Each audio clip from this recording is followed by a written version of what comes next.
শুরু হতে চলেছে রাত 10টার গল্প, দিনের শেষে গল্পের দেশে।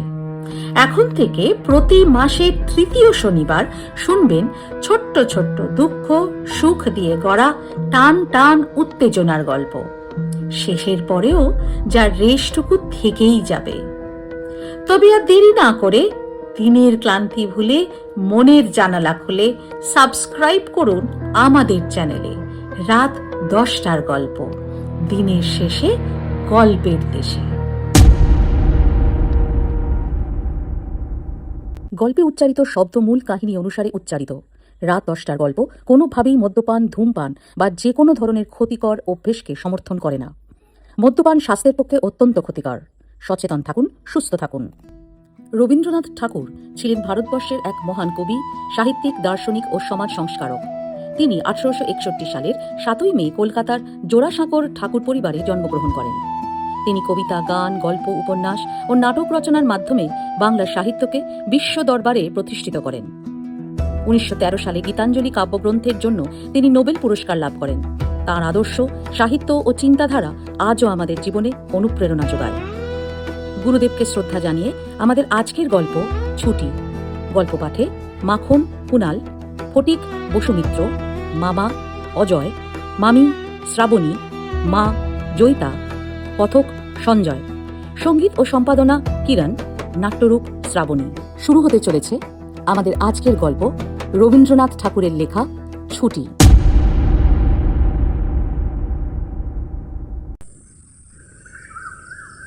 বালকদের সর্দার ফটিক চক্রবর্তীর মাথায় চট করে একটা নতুন ভাবোদয় হলো।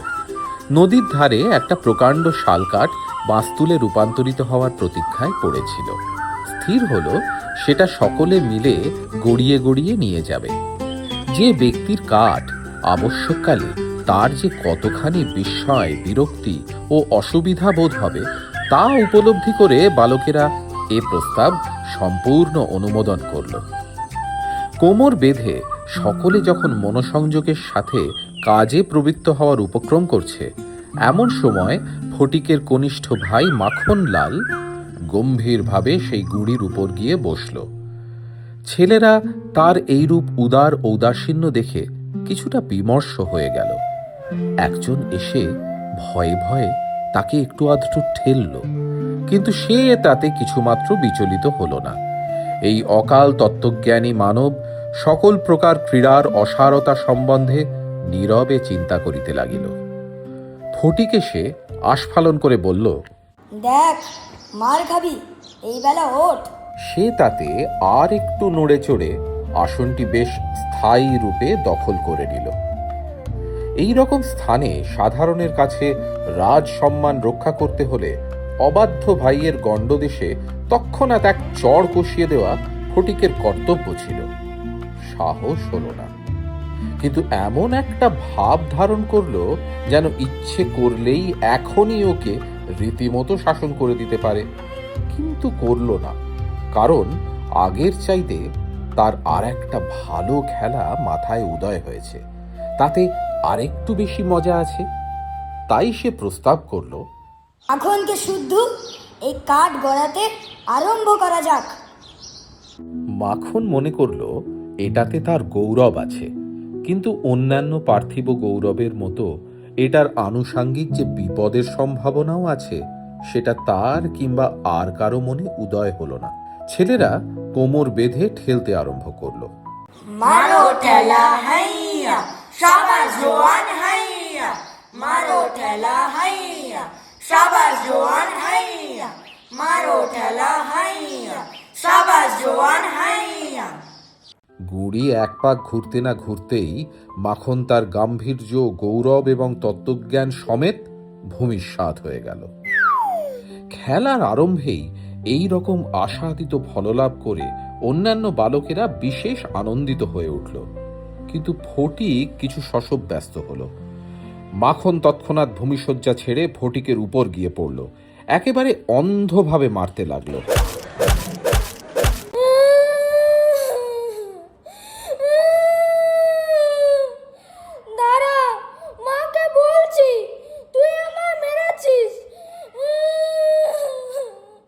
তার নাকে মুখে আঁচড় কেটে কাঁদতে কাঁদতে বাড়ির দিকে চলে গেল। খেলা ভেঙে গেল। ফটিক গোটাকত কাশ তুলে একটা আধডোবা নৌকার গলুইয়ের উপরে চড়ে বসে চুপচাপ কাশের গোড়া চিবোতে লাগলো। এমন সময় একটা বিদেশি নৌকা ঘাটে এসে লাগলো। একটি মাঝবয়সী ভদ্রলোক কাঁচা গোঁফ এবং পাকা চুল নিয়ে বেরিয়ে এলেন।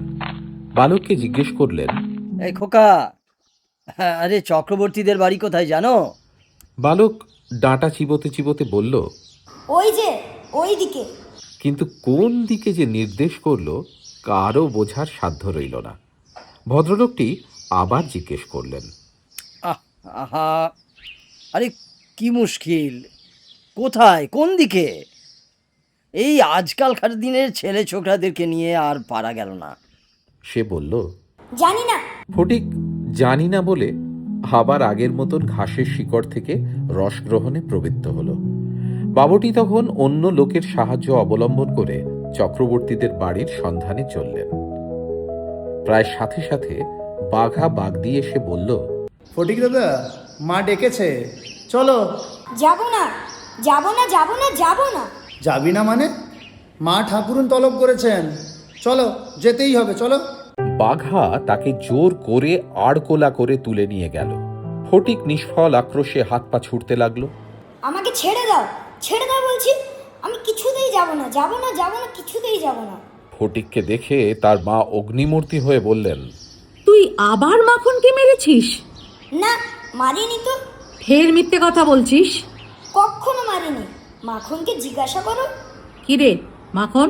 মাখনকে প্রশ্ন করতে মাখন নিজের নালিশে সমর্থন করে বলল, না গো, মেরেছে। হ্যাঁ, ও মেরেছে। তখন ফটিকের আর সহ্য হলো না। দ্রুত গিয়ে মাখনকে এক সশব্দ চড় কষিয়ে দিয়ে বলল, ফের মিথ্যে কথা বলছিস? মা মাখনের পক্ষ নিয়ে ফটিককে সবেগে নাড়া দিয়ে তার পৃষ্ঠে দু একটা প্রবল চপেটাঘাত করলেন। ফটিকও মাকে ঠেলে দিল। মা চিৎকার করে বললেন, আহ, তুই আমার গায়ে হাত তুলিস?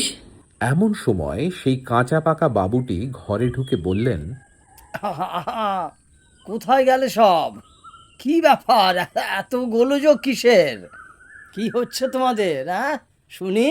ফটিকের মা বিস্ময়ে আনন্দে অভিভূত হয়ে বললেন, ও মা, দাদা যে, তুমি কবে এলে?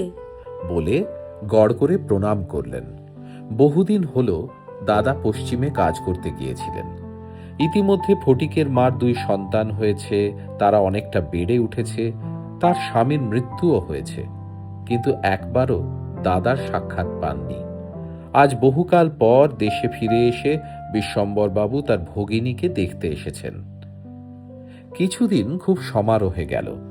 অবশেষে বিদায় নেবার দু একদিন আগে বিশ্বম্বরবাবু তার ভগিনীর ছেলেদের পড়াশোনা এবং মানসিক উন্নতি সম্বন্ধে প্রশ্ন করলেন। তা হ্যাঁ রে, ছেলেদের লেখাপড়া কেমন হচ্ছে? কেমন মানুষ হচ্ছে, হ্যাঁ দুজনে? আর বলো কেন দাদা, ফটিকটা অবাধ্য, উচ্ছৃঙ্খল হয়ে যাচ্ছে। পড়াশোনাতেও মনোযোগ নেই। তবে হ্যাঁ, মাখন আমার খুব শান্ত, সুশীল, লেখাপড়ার প্রতি গভীর অনুরাগ। আর এই ফটিকটা আমার হাড় জ্বালাতন করে দিচ্ছে। শুনে বিশ্বম্বরবাবু প্রস্তাব করলেন, ভাবছি ফটিককে কলকাতায় নিয়ে গিয়ে আমার কাছে রেখে যদি লেখাপড়া শেখাই, কি বলিস? বিধবা এই প্রস্তাব সহজেই গ্রহণ করলেন। ফটিককে জিজ্ঞেস করলেন, কিরে ফটিক, মামার সঙ্গে কলকাতায় যাবি? ফটিক লাফিয়ে উঠে বলল, যাব মামা, যাব। যদিও ফটিককে বিদায় করতে তার মায়ের আপত্তি ছিল না, কারণ তার মনে সব সময় আশঙ্কা ছিল কোনোদিন সে মাখনকে জলে ফেলে দেয়, কি মাথা ফাটায়, কি এমন একটা দুর্ঘটনা ঘটিয়ে ফেলে। তবুও ফটিকের বিদায় নেওয়ার জন্য এতখানি আগ্রহ দেখে তিনি একটু দুঃখিত হলেন। ও মামা, কবে যাবে? ও মামা, কখন যাবে? ফটিক তার মামাকে অস্থির করে তুলল। উৎসাহে তার রাতে ঘুম হয় না। অবশেষে যাত্রাকালে আনন্দের উদারতাবশত তার ছিপ, ঘুড়ি, লাটাই সমস্ত মাখনকে পুত্র পৌত্রাদিক্রমে ভোগ দখল করবার পুরো অধিকার দিয়ে গেল। মাখন, এই নে, আমার ছিপখানা তোকে দিলাম, যত্ন করে রাখবি। এই নে, ঘুড়ি লাটাইখানাও রেখে দে ভাই, দেখিস হারিয়ে ফেলিস না যেন।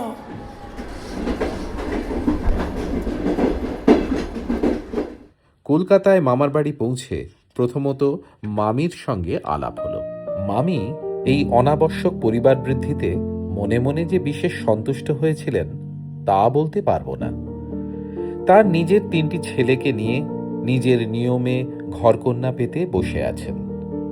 তার মধ্যে একটি 13 বছরের অপরিচিত অশিক্ষিত পাড়া গেয়ে ছেলেকে ছেড়ে দিলে কিরকম একটা বিপ্লবের সম্ভাবনা উপস্থিত হয়। বিশ্বম্বরের এত বয়স হলো, তবু কিছুমাত্র যদি জ্ঞানকাণ্ড আছে, বিশেষত 13-14 বছরের ছেলেদের মতন পৃথিবীতে এমন বালাই আর নেই। শোভাও নেই, কোনো কাজে লাগে না, স্নেহও জাগে না, তার সঙ্গসুখও বিশেষ প্রার্থনীয় নয়। তার মুখে আধো আধো কথাও ন্যাকামি, পাকা কথাও জ্যাঠামি, এবং কথা মাত্র প্রগল্ভতা। হঠাৎ কাপড় চোপড়ের পরিমাণ রক্ষা না করে বেমানানভাবে বেড়ে ওঠে। লোকে সেটা তার একটা কুশ্রী স্পর্ধাস্বরূপ জ্ঞান করে। তার শৈশবের লালিত্য এবং কণ্ঠস্বরের মিষ্টতা হঠাৎ চলে যায়। লোকে সেজন্য মনে মনে তাকে অপরাধ না দিয়ে থাকতে পারে না। শৈশব এবং যৌবনের অনেক দোষ মাপ করা যায়, কিন্তু এই সময়ের কোনো স্বাভাবিক অনিবার্য ত্রুটিও যেন অসহ্য বোধ হয়। সেও সর্বদা মনে মনে বুঝতে পারে পৃথিবীর কোথাও সে ঠিক খাপ খাচ্ছে না। এই জন্য নিজের অস্তিত্ব সম্বন্ধে সবসময় লজ্জিত ও ক্ষমা প্রার্থী হয়ে থাকে। অথচ এই বয়সেই স্নেহের জন্য কিছুটা অতিরিক্ত কাতরতা মনে জন্মায়। এই সময়ে যদি কোনো সহৃদয় ব্যক্তির কাছ থেকে স্নেহ কিংবা সখ্য লাভ করতে পারে, তবে তার কাছে আত্মবিকৃত হয়ে থাকে। কিন্তু তাকে স্নেহ করতে কেউ সাহস করে না, কারণ সেটা সাধারণ মানুষ প্রশ্রয় বলে মনে করে। সুতরাং তার চেহারা এবং ভাবখানা অনেকটা প্রভুহীন পথের কুকুরের মতো হয়ে যায়। অতএব এমন অবস্থায় মাতৃভবন ছাড়া আর কোনো অপরিচিত স্থান বালকের পক্ষে নরক। চারিদিকের স্নেহশূন্য বিরাগ তাকে পদে পদে কাঁটার মতন বেঁধে। এই বয়সে সাধারণত নারী জাতিকে কোনো এক শ্রেষ্ঠ স্বর্গলোকের দুর্লভ জীব বলে ধারণা হতে আরম্ভ হয়। অতএব তাঁদের কাছ থেকে উপেক্ষা অত্যন্ত দুঃসহ বোধ হয়। মামির স্নেহহীন চক্ষে সে যে একটা দুর্গ্রহের মতো প্রতীয়মান হচ্ছে, এটা ফটিকের সবচেয়ে ব্যথা লাগত। মামি যদি হঠাৎ তাকে কোনো একটা কাজ করতে বলতেন, তাহলে সে মনের আনন্দে যতটা আবশ্যক তার চেয়ে বেশি কাজ করে ফেলত। অবশেষে মামি যখন তার উৎসাহ দমন করতে বলতেন, ঢের হয়েছে, ঢের হয়েছে, ওতে আর তোমায় হাত দিতে হবে না। যা যা, এখন তুমি নিজের কাজে মন দাওগে, একটু পরকে যাও। তখন তার মানসিক উন্নতির প্রতি মামির এতটা যত্ন বাহুল্য তার নিষ্ঠুর অবিচার বলে মনে হতো। ঘরের মধ্যে এই রকম অনাদর, তারপর আবার হাঁফ ছাড়বার জায়গা ছিল না। দেওয়ালের মধ্যে আটকা পড়ে কেবলই তার গ্রামের কথা মনে পড়ত। প্রকাণ্ড একটা ঢাউস ঘুড়ি নিয়ে বোঁ বোঁ শব্দে উড়ে বেড়াবার সেই মাঠ, তাইরে নাইরে নাইরে না করে উচ্চস্বরে স্বরচিত রাগিনীর আলাপ করে অকর্মণ্যভাবে ঘুরে বেড়াবার সেই নদী তীর, দিনের মধ্যে যখন তখন ঝাঁপ দিয়ে পড়ে সাঁতার কাটবার সেই সংকীর্ণ স্রোতস্বিনী, সেই সব দলবল, উপদ্রব, স্বাধীনতা, এবং সর্বোপরি সেই অত্যাচারিণী অবিচারিণী মা অহর্নিশি তার নিরুপায় চিত্তকে আকর্ষণ করত। জন্তুর মতো এক প্রকার অবুঝ ভালোবাসা, কেবল একটা কাছে যাবার অন্ধ ইচ্ছা, কেবল একটা না দেখার অব্যক্ত ব্যাকুলতা, গোধূলি সময়ের মাতৃহীন বৎসের মতন কেবল একটা আন্তরিক মা মা ক্রন্দন সেই লজ্জিত শঙ্কিত শীর্ণ দীর্ঘ অসুন্দর বালকের অন্তরে কেবলই আলোড়িত হতো। স্কুলে এত বড় নির্বোধ এবং অমনোযোগী বালক আর ছিল না। একটা কথা জিজ্ঞেস করলে সে হাঁ করে তাকিয়ে থাকত। মাস্টার যখন মার আরম্ভ করত তখন ভারক্লান্ত গর্ধবের মতো নীরবে সহ্য করত। ছেলেদের যখন খেলবার ছুটি হতো তখন জানালার কাছে দাঁড়িয়ে দূরে বাড়ির ছাদগুলো নিরীক্ষণ করত। যখন সেই দ্বীপ্রহর রৌদ্রে কোনো একটা ছাদে দুটি একটি ছেলে মেয়ে কিছু একটা খেলার ছলে অল্প সময়ের জন্য দেখা যেত, তখন তার মন অধীর হয়ে উঠত। একদিন অনেক প্রতীক্ষা, অনেক সাহসে ভর করে মামাকে জিজ্ঞেস করেছিল, মামা, মার কাছে কবে যাব? একদিন ফটিক তার স্কুলের বই হারিয়ে ফেলল। একে তো সহজে পড়া তৈরি হয় না, তারপর বই হারিয়ে একেবারে নিরুপায় হয়ে পড়ল। মাস্টার প্রতিদিন তাকে অত্যন্ত মারধর অপমান আরম্ভ করলেন। স্কুলে তার এমন অবস্থা হলো যে তার মামাতো ভাইরা পর্যন্ত তার সম্বন্ধে স্বীকার করতে লজ্জা বোধ করত। ওর কোনো অপমানে তারা অন্যান্য বালকদের চেয়েও যেন বলপূর্বক করে আমোদ প্রমোদ প্রকাশ করত। অসহ্য বোধ হওয়াতে একদিন ফটিক তার মামির কাছে নিতান্ত অপরাধীর মতন গিয়ে বলল, মামি, বই হারিয়ে ফেলেছি। বাবা বাবা, বেশ করেছ। আমি তোমাকে মাসের মধ্যে 5 বার করে বই কিনে দিতে পারিনি বাবা। ফটিক আর কিছু না বলে চলে এলো। সে পরের পয়সা নষ্ট করছে এই মনে করে তার মায়ের উপর অত্যন্ত অভিমান উপস্থিত হলো। নিজের হীনতা এবং দৈন্যতাকে মাটির সঙ্গে মিশিয়ে ফেলল। স্কুল থেকে ফিরে সেই রাত্রে তার মাথা ব্যথা করতে লাগলো এবং গা শিরশির করে এলো। বুঝতে পারল তার জ্বর আসছে। বুঝতে পারল ব্যামো বাঁধালে তার মামির প্রতি অত্যন্ত অনর্থক উপদ্রব করা হবে।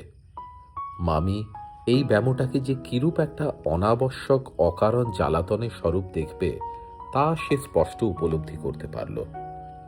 রোগের সময় এই অকর্মণ্য অদ্ভুত নির্বোধ বালক পৃথিবীতে নিজের মা ছাড়া আর কারো কাছে সেবা পেতে পারে এই রকম প্রত্যাশা করতে তার লজ্জা বোধ হলো।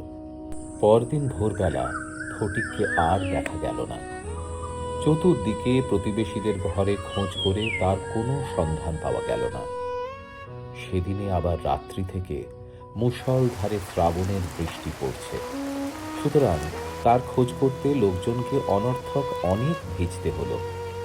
অবশেষে কোথাও না পেয়ে বিশ্বম্বরবাবু পুলিশে খবর দিলেন। সমস্ত দিনের পর সন্ধ্যার সময় একটা গাড়ি এসে বিশ্বম্বরবাবুর বাড়ির সম্মুখে দাঁড়াল। তখনও ঝুপঝুপ করে অবিশ্রাম বৃষ্টি পড়ছে। রাস্তায় 1 হাঁটু জল দাঁড়িয়ে গিয়েছে। 2 পুলিশের লোক গাড়ি থেকে ফটিককে ধরাধরি করে নামিয়ে বিশ্বম্বরবাবুর সামনে উপস্থিত করল। তার আপাদমস্তক ভেজা, সর্বাঙ্গে কাদা, মুখ চক্ষু রক্তবর্ণ, থরথর করে কাঁপছে। বিশ্বম্বরবাবু প্রায় কোলে করে তাকে ভিতর ঘরে নিয়ে গেলেন। মামি তাকে দেখেই বলে উঠলেন, কেন বাবু, পরে ছেলেকে নিয়ে কেন এই কর্মভোগ? দাও দাও দাও দাও, ওকে বাড়ি পাঠিয়ে দাও তো, বাড়ি পাঠিয়ে দাও। বাস্তবিক সমস্ত দিন দুশ্চিন্তায় তার ভালো করে খাওয়া হয়নি এবং নিজের ছেলেদের সাথেও অনেক খিটখিট করেছেন। আমি মার কাছে যাচ্ছিলুম, আমাকে ফিরিয়ে এনেছে। বালকের জ্বর অত্যন্ত বেড়ে উঠল। সমস্ত রাত্রি প্রলাপ বকতে লাগল। বিশ্বম্বরবাবু চিকিৎসক আনলেন। ফটিক তার রক্তবর্ণ চক্ষু একবার খুলে কড়িকাঠির দিকে হতবুদ্ধিভাবে তাকিয়ে বলল, মামা, আমার কি ছুটি হয়েছে? বিশ্বম্বরবাবু রুমালে চোখ মুছে সস্নেহে ফটিকের শীর্ণ তপ্ত হাতখানি হাতের উপর তুলে নিয়ে তার কাছে এসে বসলেন। ফটিক আবার বিড়বিড় করে বকতে লাগলো। বলল, মা, আমাকে মারিস নে মা, সত্যি বলছি, আমি কোনো দোষ করিনি। পরদিন দিনের বেলা কিছুক্ষণের জন্য সচেতন হয়ে ফটিক কার প্রত্যাশায় ফ্যালফ্যাল করে ঘরের চারিদিকে তাকালো। নিরাশ হয়ে আবার নীরবে দেওয়ালের দিকে মুখ করে পাশ ফিরে শুল।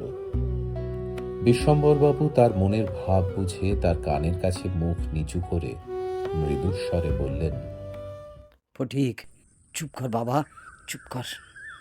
তোর মাকে আনতে পাঠিয়েছি, তুই আবার সুস্থ হয়ে যাবি বাবা, চুপ কর। তারপর দিনও কেটে গেল। ডাক্তার চিন্তিত বিমর্ষ মুখে জানালেন, অবস্থা বড়ই খারাপ। বিশ্বম্বর বাবু স্তিমিত প্রদীপে রোগশয্যায় বসে প্রতি মুহূর্তেই ফটিকের মায়ের জন্য প্রতীক্ষা করতে লাগলেন। ফটিক খালাসিদের মতো সুর করে করে বলতে লাগলো, এক বাও মেলে না, দু বাও মেলে না, তিন বাও মেলে না, চার বাও মেলে না। কলকাতায় আসার সময় কতকটা রাস্তা স্টিমারে আসতে হয়েছিল। খালাসিরা কাছি ফেলে সুর করে জল মাপত। ফটিক প্রলাপে তাদেরই অনুকরণে করুণ স্বরে জল মাপছে এবং যে অকুল সমুদ্রে যাত্রা করছে, বালক রশি ফেলেও কোথাও তার তল পাচ্ছে না। এক বাও মেলে না, দু বাও মেলে না, তিন বাও মেলে না, চার বাও মেলে না। এমন সময় ফটিকের মা ঝড়ের মতো ঘরে প্রবেশ করেই উচ্চ কলরবে শোক প্রকাশ করতে লাগলেন। ফটিক, শোনা আবার, এই তো আমি তোমাকে নিয়ে যেতে এসেছি বাবা। একবার চোখ খোল ফটিক, ও ফটিক শোনা। বিশ্বম্বর বহু কষ্টে তার শোকোচ্ছ্বাস নিবৃত্ত করল। তিনি শয্যার উপর আছাড় খেয়ে পড়ে উচ্চস্বরে ডাকলেন, ফটিক, সোনামানিক আমার, কি হয়েছে বাবা? আমাকে বল, ওরকম করছিস কেন? ফটিক যেন অতি সহজেই তার উত্তর দিয়ে বলল। মা আবার ডাকলেন, ওরে ফটিক, বাপধন রে।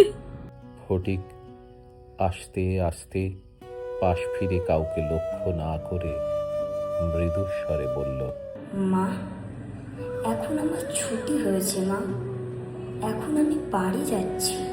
এক বাও মেলে না, দু বাও মেলে না, তিন বাও ফটিক, চার ফটিক রে।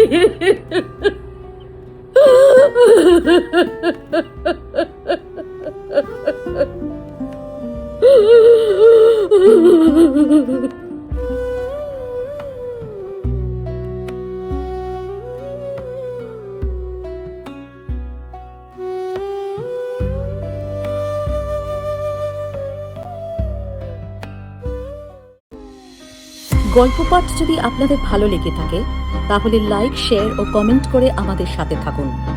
পরবর্তী গল্প নিয়ে আমরা আবার হাজির হব আগামী মাসের তৃতীয় শনিবার ঠিক রাত 10টায়।